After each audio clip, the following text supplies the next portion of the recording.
Heidi Otway, your host for this Conversations on Cannabis virtual forum, brought to you by the Medical Marijuana Education and Research Initiative at Florida A&M University. In this conversation, we're talking about cannabis as a treatment for pain management. So let's talk and learn about this subject with our guests. Dr. Terrell Newton is the medical director for Total Pain Relief, where he creates comprehensive care plans for acute and chronic pain patients. He also serves as the Florida medical director for TrueLeaf. Dr. Newton, it's good to have you back on the forum. Great. I'm excited to talk to you today. And this is one of my favorite topics, cannabis and pain management. So I'm looking forward to it. I'm ready to dive in. All right, great. And we also have Abby Folsom, who is a certified nutrition specialist and licensed dietitian who's conducted clinical research on chronic pain and medical cannabis. Abby, welcome back to the forum. Thank you so much for having me, Heidi. I have a small virtual and in-person nutrition practice. So I do clinical nutrition, and I sometimes provide education and coaching given my clinical research background and clinical experience in primary care and cannabis. All right. So to everyone joining us on this live program, please share, post, and tag a friend on Facebook to have them join this conversation. If you're on YouTube, share the link so others can join us as well. During the forum, we want you to send us your questions in the comment box, and we'll do our best to have our guests answer them. We also want you to tell us what you think about this forum by completing the survey that will be posted in the comments on YouTube and Facebook after the live program. Your name will be entered into a drawing on July 13th, 2023 to win a $100 gift card provided by one of Mary's partners. Now let's get started with this conversation on cannabis. Dr. Newton, I'm going to start with you. Tell us about your professional experience recommending medical cannabis as a treatment for pain. I know you've started as a qualified physician here in the state of Florida, and now you've been elevated to this directorship with TrueLeaf. So talk about your experience recommending medical cannabis. Did we lose Dr. Newton? I think we've lost Dr. Newton. I can take it. Abby? Oh, there you go. You're back. Dr. Newton? Yes. Can you hear me okay? Yeah, we can hear you now. Go ahead. Okay, great. Format is for Dr. Newton, we have lost you again. Dr. Newton, you're going in and out. Experience. Okay, we've lost Dr. Newton. We're having a couple of technical difficulties.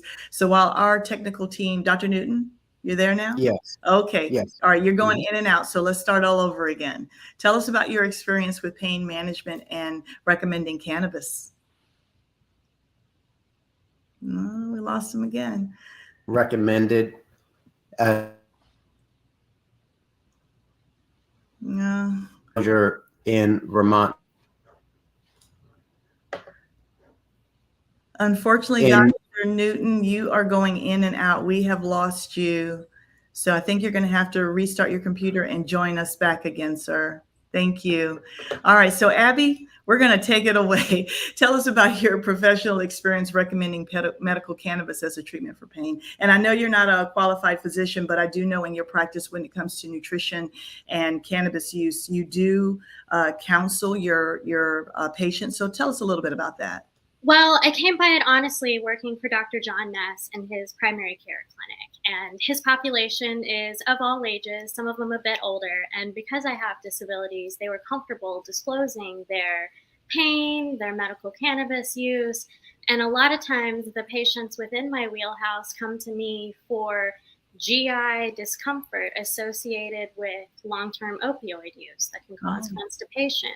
Mm-hmm. I myself can relate to long-term NSAID use, such as Celebrex or Vioxx, causing intestinal bleeding and ulcers and lots of GI pain. Mm-hmm. So sometimes I get chronic pain patients who think that a food is causing this problem when it's really a pharmaceutical side effect. Mm-hmm. So I've heard lots of firsthand tales about people and their experiences as they manage their medications differently and perhaps use cannabis to try to decrease their opioid use or decrease their NSAID use.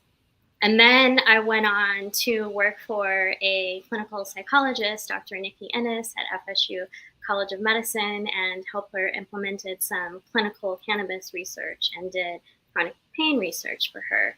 Mm-hmm. So being able to synergize these topics on the Ameriform radio show is amazing. So thank you. Okay, wonderful. So when it comes to medical marijuana, what are some of the potential advantages of using this as a pain for pain management compared to the traditional opioids, which you referenced a little while ago?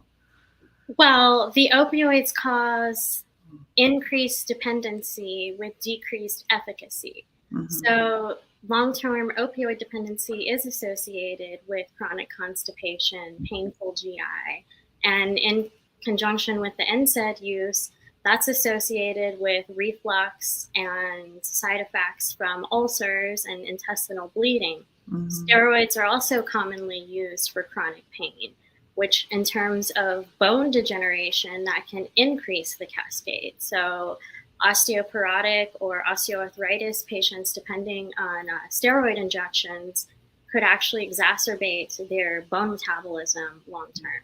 Wow. Wow. So earlier you referenced some of the research that you were supporting at a university, in a university setting. Can you tell us a little bit about those studies that you worked on, and then some of the research findings that you found particularly compelling or insightful when it comes to medical cannabis for pain symptoms?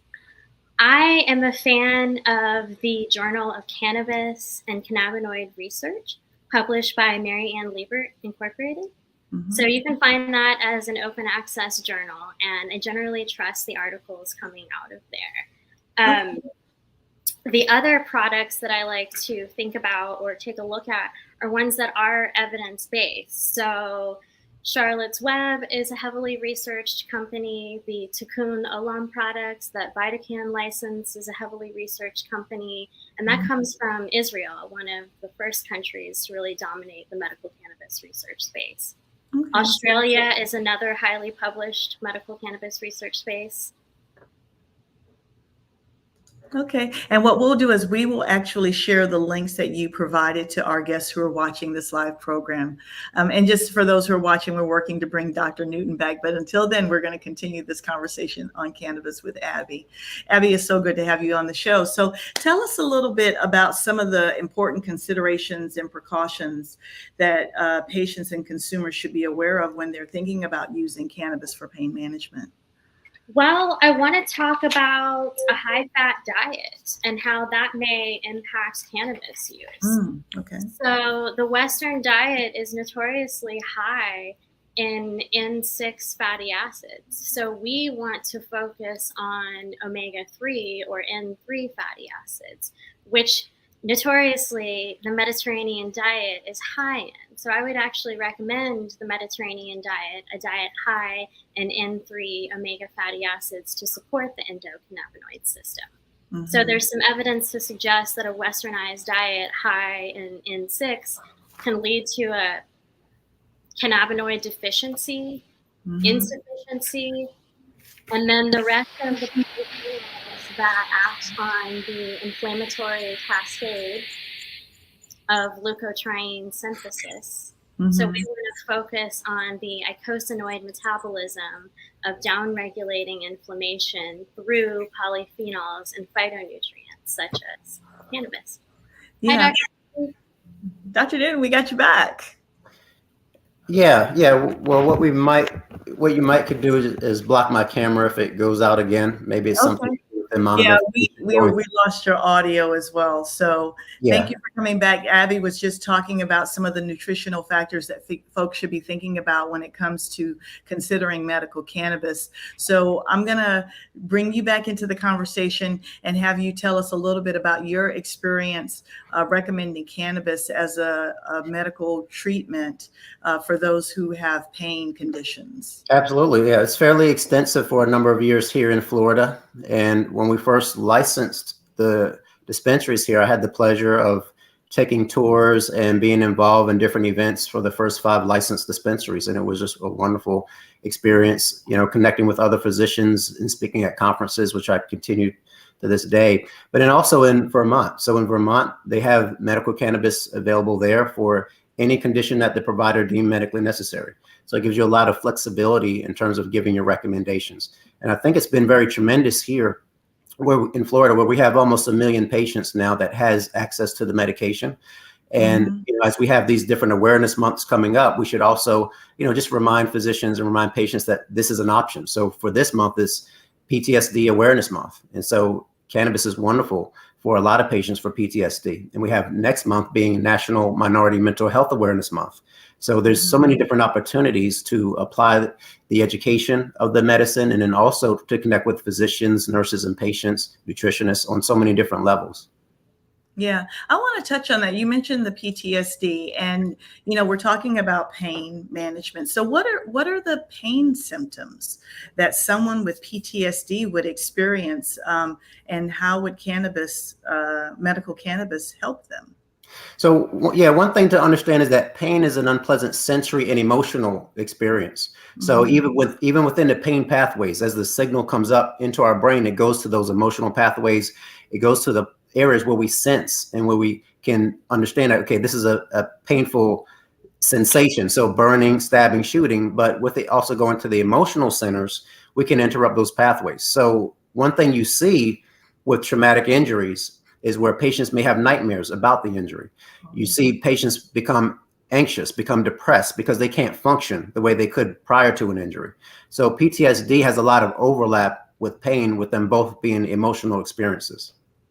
Abby, in your practice, when it comes to providing nutritional support to your patients, any of them also experiencing PTSD, and what's the impact of nutrition and potentially the impact of cannabis use in your practice when you're talking to your clients?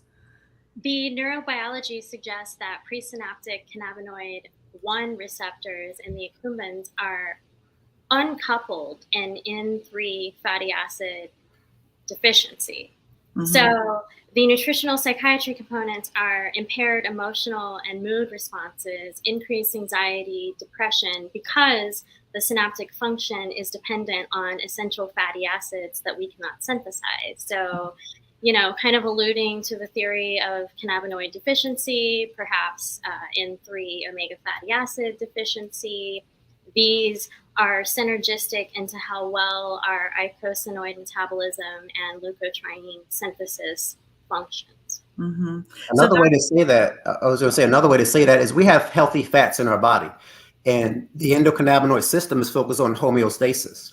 And when we have these healthy fats and we're not making them, so we're talking about the endocannabinoids. So we actually have cannabis in our bodies, but when we add the phytocannabinoids, add the plant-based cannabinoids, we're supplementing that deficiency. And with healthy oils, such as CBD, THC, and the combination of more than 100 cannabinoids in the plant, there's many ways to help a patient reach that homeostasis, reach that steady state, so they feel more normal. Most patients that's dealing with traumatic injuries, that's dealing with pain, anxiety, PTSD, they don't really want to feel high. They just want to feel more normal. And we can do that by gradually replacing and replenishing the endocannabinoid system where it's deficient.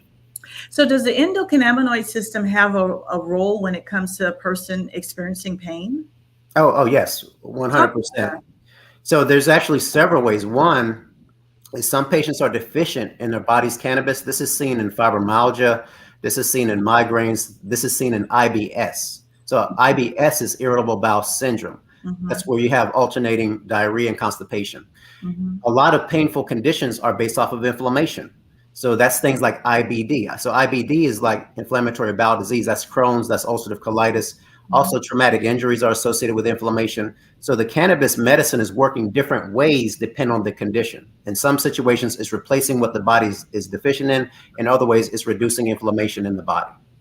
Yeah. And Abby, I want you to comment on that, because you were just talking about if someone is using opioids or pharmaceuticals, that could lead to problems with their GI tract. So let's circle back to what you were saying earlier about the impact of nutrition and, on cannabis use for those who are using cannabis for pain management. Can you circle back on that for me? Yeah, so to circle back to the nutrition components are these essential fatty oils, the oils of the Mediterranean diet, olive oil, nuts and seeds, avocado oil, those really rich omega-3 fatty acids that we need to support healthy eicosanoid metabolism. The thing that I got so excited about studying pain and cannabinoid receptors versus opioid mu receptors is that they actually work synergistically. So you want to think about, I don't want to say enhances efficacy, but you need less opioids when combined with CBD and THC oral products because it occupies the receptor and enhances action from the opioids. You're smiling, Dr. Newton. Yeah, Dr. Newton. Yeah. You're speaking my language, when you talk about pain and pain pathways, and it's amazing that the cannabis can actually interrupt the pain pathway in several areas. And so one of those is what we call the peripheral area. So let's say someone injures their shoulder or injures their arm. So it's reducing the inflammation, but then as the pain signal comes up into the spinal cord, it's slowing that pain signal there, which that's where opiates work. But then also as the pain signal comes up into the brain, it's slowing the activation of the emotional centers, and it's also slowing the connection of the pain signal from one nerve to another and into the sensory modality. So it's basically one of the few medicines that can interrupt the pain pathway in several areas, and it's more powerful than opiates because it can also treat the emotional component of the pain as well, where opiates don't treat the emotional component, and actually opiates often make it worse. So one of the side effects of opiates is depression. And if you have a severe injury and you can't function like you normally can, you already are probably going to have some depression, and opiates are more likely to make that worse compared to cannabis. And Dr. Newton, now that I know you're well versed in addiction medicine, do you mind touching on how that differs from males versus females? Well, there's a few things to look at, but first of all, addiction is a feature of the individual. It's not a feature of whether you're male or female. So some people have a tendency to experiment on themselves. So if you or me or Heidi had cocaine in front of us, we probably wouldn't have a tendency to try that cocaine. But some people have that within their genetics that they want to experiment and see what's going to happen if I take this cocaine. So that's one of the number one things with addiction. And it's the individual, it's not the substance. But when we look at hormonal levels, so with men, we have more testosterone. Women also have testosterone. It's a lower amount. Some hormonal imbalances might put you at risk for certain activities. So have you heard of a bipolar disorder? So when the hormones cycle, you might be more active, more likely to try something that you wouldn't normally try because there's a hormonal imbalance. And then bipolar not only cycles with what we call manic, which is where you take impulsive behaviors. Sometimes there's depression, right? And somebody's very depressed and they want to take their life, they might overdose. So all these different areas of hormonal imbalance, they're very complex. And when you get to that point to where you think you're dealing with addiction, you definitely need to have a professional. So that's where you want to have a medical professional involved, because if somebody's dealing with addiction, they could potentially kill themselves. If they're dealing with, these these impulsive behaviors, they might do something that is permanent. And unfortunately with opiates, you take too much opiates, it stops your breathing and patient can die.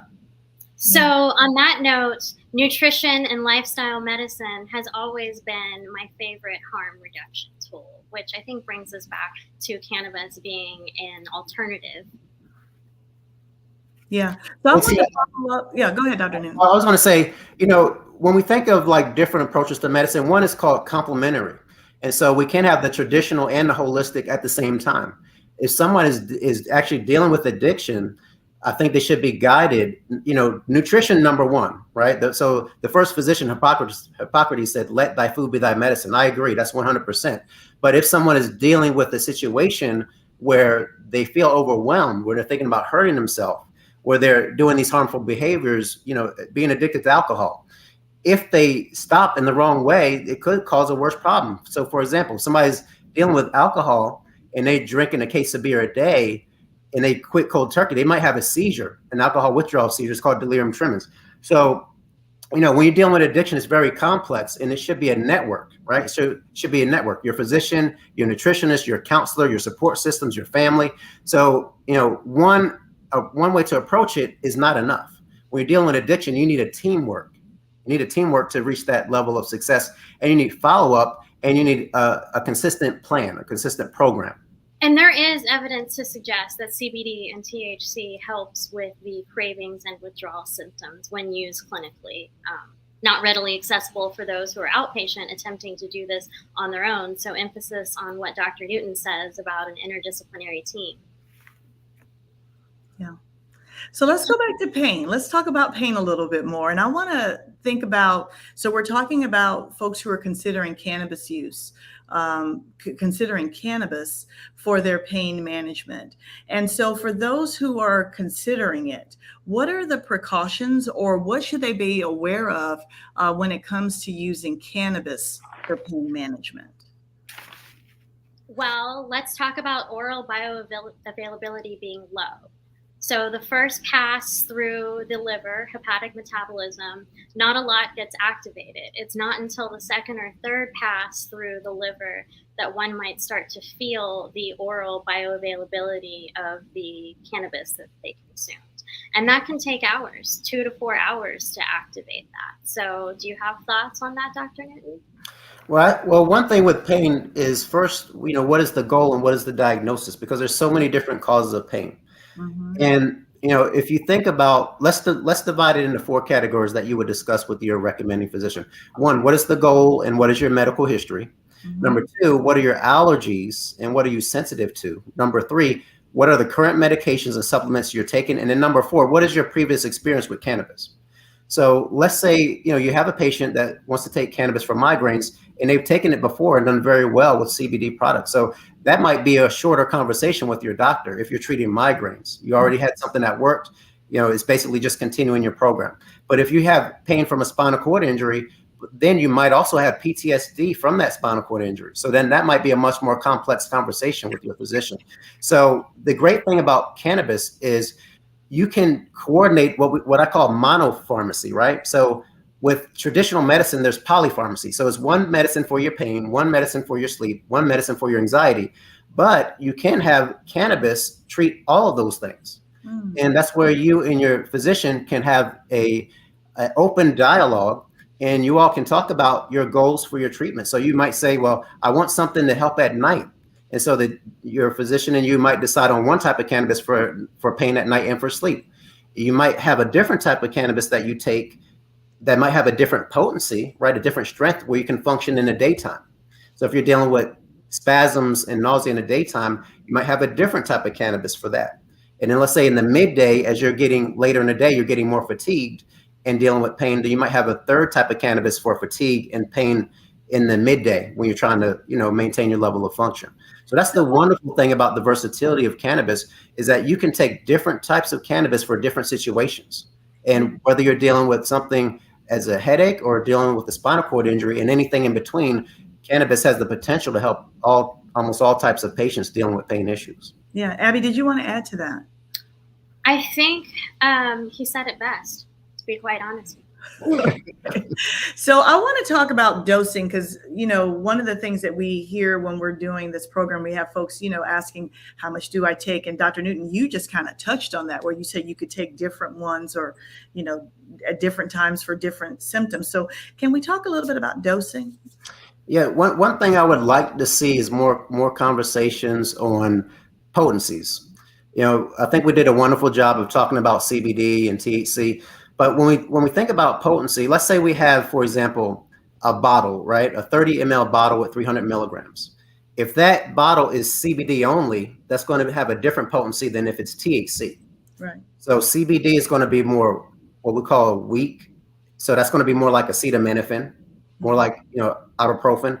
Whereas the THC is going to be strong. That's going to be more like oxycodone, where you're dosing at like 5 milligrams per dose and things like that. But what if it's half and half? So we call that a 1-to-1. So if there's equal parts CBD and THC, if it says 300 milligrams on the bottle, 150 is going to be CBD and 150 is going to be THC.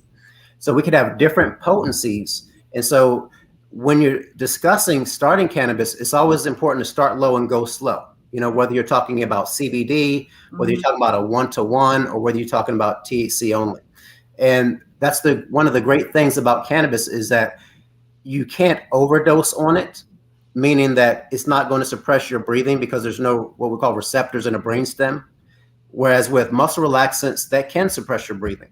With anti-inflammatories, that can cause ulcerations in your stomach, and we don't see that with CBD, THC, or any cannabinoid-based medicines. And then also looking at sleep aids. So if you take a sleep aid and you drink alcohol, you can overdose on that. But with cannabis, you won't overdose. Now, the other thing to remember is that cannabis can be a sedative. So you don't want to mix it with alcohol. You don't want to mix it with other medicines until you know how it affects you. So usually when we start something new, we start it by itself and we start it low. So we know what this is doing.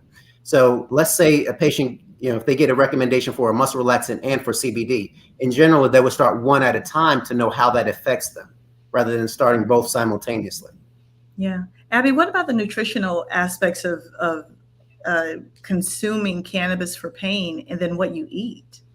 Well, it does kind of annoy me that the edibles are so sugar-based or heavily sugar-based, especially in Florida, because for those who are trying to stay away from sugar, perhaps the tinctures would be better, which are the oil-soluble cannabis products.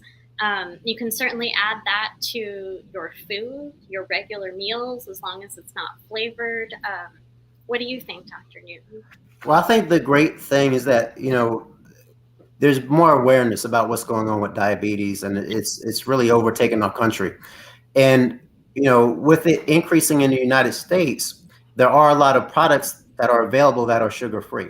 So you can still take an edible, but the sugar content is no sugar in the actual product. The other wonderful thing about the flexibility of cannabis is that with the oil, you know, that's taken orally. So whether that's added to food, you know, a lot of the oils are already mixed with either olive oil or an MCT oil, that's a medium chain triglyceride, such as coconut oil. So that actually increases your absorption of the medicine. So that's where I would promote the Mediterranean diet and eating lots of naturally occurring essential fatty acids to enhance your oral doses of cannabinoids. And if you're eating a high-fat, fast food, westernized diet that's heavy in omega-6s, you might actually be diluting that cannabinoid concentration that you're going for. And for bigger people need more. Smaller people may need less. Leaner body mass tends to have more circulating receptors, whereas you might actually need to increase the dose for greater body mass. Would you say so, Dr. Newton? And the other wonderful thing about these different healthy oils is that they reduce inflammation.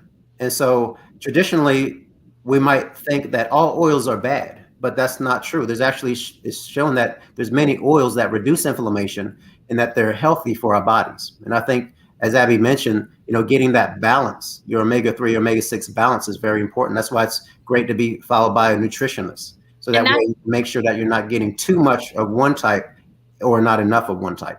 And that's optimizing your eicosanoid metabolism and ultimately your pain pathways. So yes, there is definitely a nutritional component to that.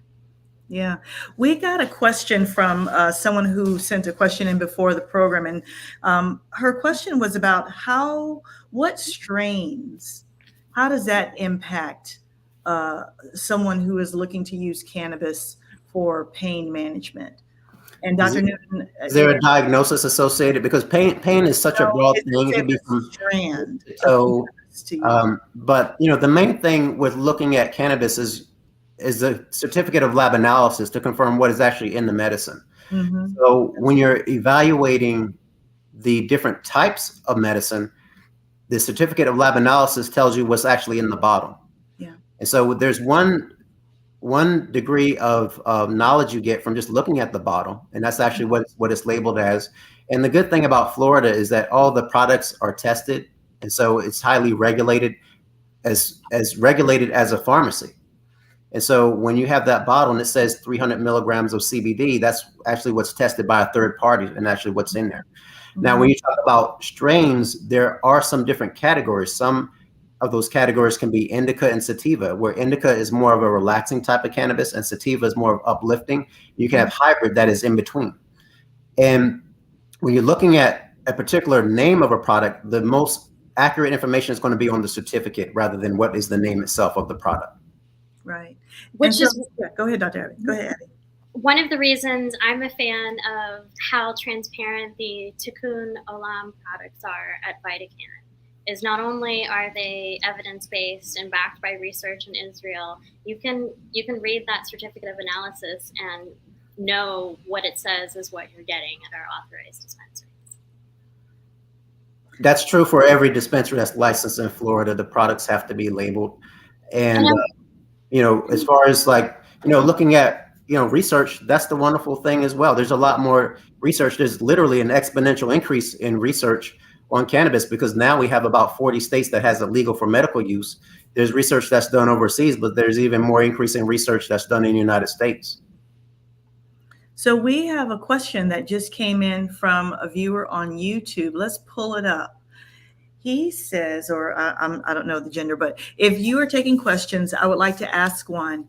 Say I have a 50-year-old man who has neuropathic pain. He does not want a psychoactive agent. What would you recommend? Well, first, what is it from? So with neuropathy, it can be from diabetes. So getting control of the diabetes, that might be enough to treat the neuropathy itself. The other thing is if it's from, let's say, chemotherapy, chemo and radiation, then that might indicate that it could be temporary, meaning it resolves once the chemo is stopped, or in some cases, unfortunately, it continues.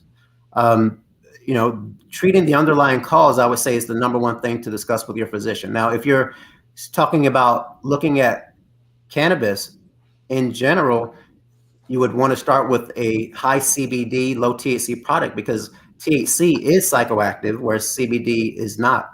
And there's a variety of ways to actually take that. So one could be topically. So putting it on the feet when you have the most symptoms, putting it on at night to absorb through the skin. And you're not getting as much systemic absorption. So you're much less likely to have different types of psychoactive effects. Even if the product is a one-to-one, putting it on topically, you're much less likely to have any psychoactive effects, even when there is THC in that product. The other thing to look at with neuropathy is nutritional deficiencies. So B12, B6, those vitamin deficiencies, unfortunately, also cause neuropathy. And then there's different treatments that can increase the blood supply to the nerves. So one of those is L-arginine. So that's an amino acid that gets converted to a vasodilator that can increase the circulation to the nerves and facilitate healing. Then there's different, what we call physical modalities. So you can actually put a device on the feet to stimulate the healing of the nerves. And it's basically like giving a workout for the nerves. There's one treatment that we have in our Jacksonville office called Neurogenics, where it actually stimulates the nerve. It looks like a modified TENS unit, but it's a much more sophisticated electrical signal. So there's a lot of things that can be done to complement the treatment for neuropathy that can all be non-psychoactive. Mm-hmm. Thanks, Panhandle Direct Care. One thing I would add to throw down on that is make sure they are supplementing with magnesium and are sufficient in hydration and basic minerals. I would also increase their fats in their diet to plant-based oils and make sure they're not just taking B12, but taking a methylcobalamin because cyanocobalamin is not readily absorbed. Yeah. Dr. Newton, we're getting more questions from folks asking for recommendations. Do you want to provide a disclaimer? Oh, I can't. Because I'm the medical director of a dispensary, I no longer directly do recommendations. I did for a number of years in Florida, but I'm highly involved in my own research project. And also I have one I recently completed and another one I'm about to start for cancer patients. And I also do education in other states. So I travel and I try to facilitate and encourage physicians to consider cannabis. I'm not saying that it may fit every physician in their practice, but at least educate yourself because there is a deficit in knowledge. This is not taught in medical school. So most of our education is after medical school where we're doing the research on our own. We're talking to patients, we're talking to other doctors, we're attending conferences. Organizations like FAMU and then Mary have been amazing for my body of knowledge. And also I would encourage anyone that's looking to elevate and come to that next level of knowledge, check the website. There's videos and education for physicians, for nurses, for pharmacists, And for our consumers, the folks who are watching right now, because we have another question for you, actually. If you don't mind, I'll go ahead and pull it up. It's tremendous, the amount of resources that you all have there on your website. I see it growing every year and every month is amazing. I love it. Thank you. Let's bring up Ken's question. So what cannabinoids, it says cannabinols, and at what dosage would you recommend for chronic arthritis, knees and elbows that requires a double dose of NSAID to somewhat control? That's definitely a medical question. So anyone want to respond to that? Yeah, well, the great thing about, letting our medicine and our food be one and the same is that there's a lot of foods that can be eaten that reduce inflammation. For example, red onions. They have something called quercetin, which is a very potent anti-inflammatory. There's green tea. There's cruciferous vegetables. There's, as Abby had mentioned, the healthy oils and getting that ratio correct. And, as you discuss your nutrition with your provider, with your nutrition and with your nutritionist, also discuss what else can be done from an activity standpoint for arthritis, right? So physical therapy, applying ice, all those things. Even before going to cannabinoids, I just want to be thorough and make sure that we're covering that there's other treatments in addition to it. Now, to get more specific, I think about potency. So if you're new to cannabis and just starting, you want to start with something that is not quite as potent. So for example, a CBD product or a 20-to-1. So a product that has 20 times more CBD than THC, because CBD and the precursors to CBD are potent anti-inflammatories. So you can get 5 to 10 anti-inflammatories in one cannabis medicine, because you have the various cannabinoids. You also have terpenes, which gives the cannabis its scent and colors. So applying that topically to those areas can give amazing relief. And in some cases, patients can even see relief within 24 hours. And taking it sublingual. So you can get more absorption sublingually. As Abby had mentioned, taking it orally, sometimes you have a lot of the medicine metabolized in the liver. And the wonderful thing about the cannabis medicine is that there's a variety of ways to take it. So you can have topical, you can have sublingual, you can have orally. And when you take it with healthy fats and oils, you can absorb up to 5 times as much medicine. So there's a variety of ways. But, with arthritis, you definitely want to be involved in physical therapy to increase your activity. You definitely want to focus on weight loss and healthy nutrition, because all those things can prevent the aggravations and the exacerbations of the arthritis. So to support that, our pharmaceutical and nutraceutical alternatives to opioids are more promising with medical cannabis, orthobiologics, and optimized mineral supplementation, along with an anti-inflammatory diet. And for me, the endocannabinoid diet is high in those omega-3 fatty acids, polyphenols, or phytonutrients, including fatty fish, seeds, seed-based oils, nuts, legumes, natural products with an anthocyanin hue. That's that red, purple, blue that we see in fruits and vegetables. Coffee, tea, ginger, and turmeric are all known for being anti-inflammatory. Can I clarify something real quick? Absolutely. Yeah, you had mentioned orthobiologics. I just want to explain real quick what that is. Yes, let's hear it. So there's different types of ways to regenerate tissue, and one of those is called stem cells. And so orthobiologics is a reference to regenerative medicine to rebuild the tissue.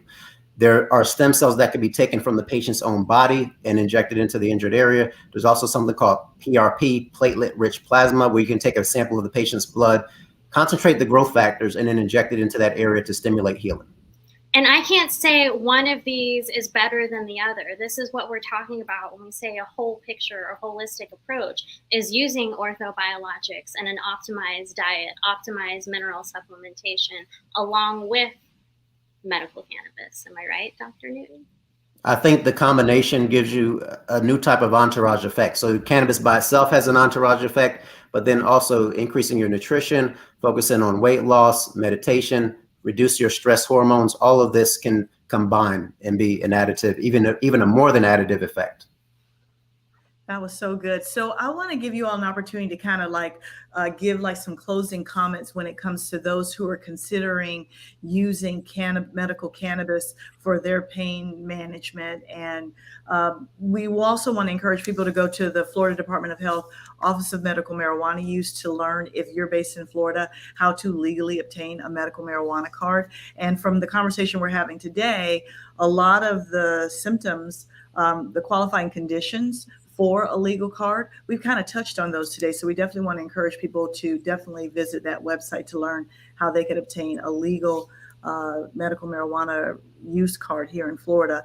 So Dr. Newton, I'm going to start with you just to give some closing comments for, just what folks should be thinking about, or, overall narrative on thinking through using cannabis as a treatment. Yes, yes, and I'm going to do this from the perspective of a recommendation, or really just an educational tool that I like to use called mnemonics. Okay. And so with mnemonics, they can help us remember different things. So if somebody's dealing with pain, anxiety, depression, I want to give you a mnemonic to write down and take an approach to discuss with your nutritionist, with your physician, with your nurse, with people in your support group. So that mnemonic I want to give you is called HAPPY. Is HAPPY. So in the beginning of the day, you want to hydrate yourself, so that way you're replenishing some of the electrolytes that you've lost throughout the previous day and throughout the night. The A is for attitude. So you want to approach with a happy attitude, a very positive attitude. We have gratitude when you start your day. The first P is you want to prepare. So prepare yourself mentally for the day. That might consist of meditating for about 5 or 10 minutes. The second P is proper sleep. So proper sleep is very important for all these things, because you don't want to get into a vicious pain cycle. And if you're not sleeping, your pain can be worse. And the last letter, the Y, is you. So just like when a plane loses its cabin pressure, you have to give yourself the oxygen first before you give it to someone else. So focus on you. And it's okay to focus on yourself. And it's important, because the better that you function, the better you can help other people. So try to be happy. So hydrate, have an attitude that's positive, an attitude of gratitude, prepare for the day by meditating, get proper sleep, and then you focus on yourself and then focus on helping others. That's really good. Abby, closing thoughts. I love it. Thank you, Dr. Newton. And sometimes the only thing you can do about chronic pain is fix yourself a cup of hot tea and a nutritious meal and plan for the next steps, because it's hard to take medication on an empty stomach and not well advised. Not having enough blood sugar can certainly exacerbate pain symptoms. Being chronically dehydrated in Florida can exacerbate pain symptoms. So I'm all about the basics, and Dr. Newton handled that well with his happy mnemonic. Well, this was such a great and rich conversation. Abby and I were both writing happy while you were talking, Dr. Newton. So I know that our viewers and our listeners will be doing the same. And I want to thank you both for being guests on this Conversations on Cannabis virtual forum, brought to you by the Medical Marijuana Education and Research Initiative at Florida A&M University. Thank you to everyone watching this program. Tell us what you think about this forum by completing the survey that will be posted in the comment boxes on YouTube and Facebook after this live program. If you complete the survey, your name will be entered into a drawing on July 13th, 2023 to win a $100 gift card provided by one of Mary's partners. We also, again, want to encourage you to go to the Florida Department of Health Office of Medical Marijuana Use website to learn how to obtain a legal medical marijuana card in the state of Florida. And we also encourage you to go to Florida A&M University's Mary website to learn more about this initiative, its educational programs, and additional information about cannabis use in Florida. Thanks, everybody.